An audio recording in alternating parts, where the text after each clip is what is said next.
Ikaw ba'y nagtataka kung bakit nagkaroon ka ng panaginip na nagkakaroon ka ng anak kahit sa totoong buhay ay hindi ka naman buntis? Tara, ating alamin.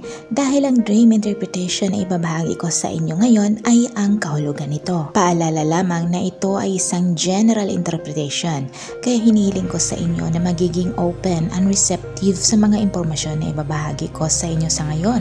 At kung ito ay nag-resonate, bawat isa sa inyo, please give us a comment at huwag na din kalimutang mag-like, mag-subscribe at i-hit na din ang notification bell para magiging updated kayo lagi. At sana i-follow nyo din ang aking Facebook page, Duray TV, at i-share nyo na din. Maraming salamat! Kung ikaw ay nagkaroon ng panaginip tungkol sa nagkaanak ka, ay meron itong iba't ibang kahulugan. Depende sa konteksto ng panaginip. And generally, ang panaginip ay maaaring nag-represent ng new beginnings, pag-asa at potential.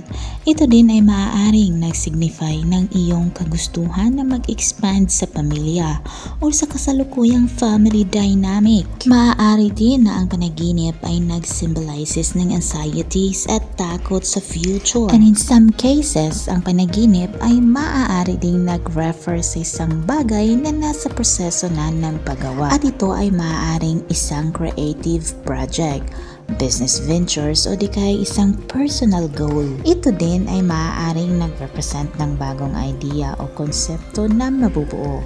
Ang panaginip ay maaari ding nag-indicate na ikaw ay nasa process ng pag-mature or growing. Ito ay maaaring sign na malapit ka nang mag-embark sa bagong journey o kaya maranasan mo na ang isang napakalaking pagbabago. May mga pagkakataon din na ang panaginip ay isang sign of pregnancy.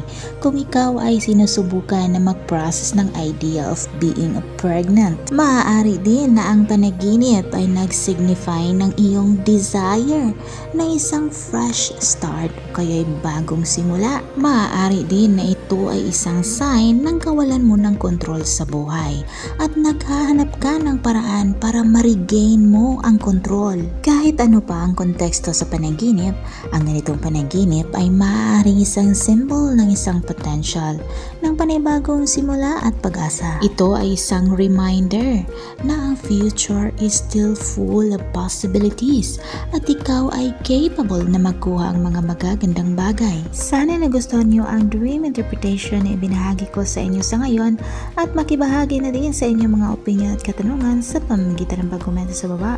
At kung bago pa lang sa akin channel ay huwag kalimutang mag-like, mag-subscribe at i-hit na din ang notification bell para magiging updated kayo lagi. At sana i-follow nyo din ang aking Facebook page, Duray TV, at i-share nyo na din. Maraming salamat, hanggang sa muli, paalam!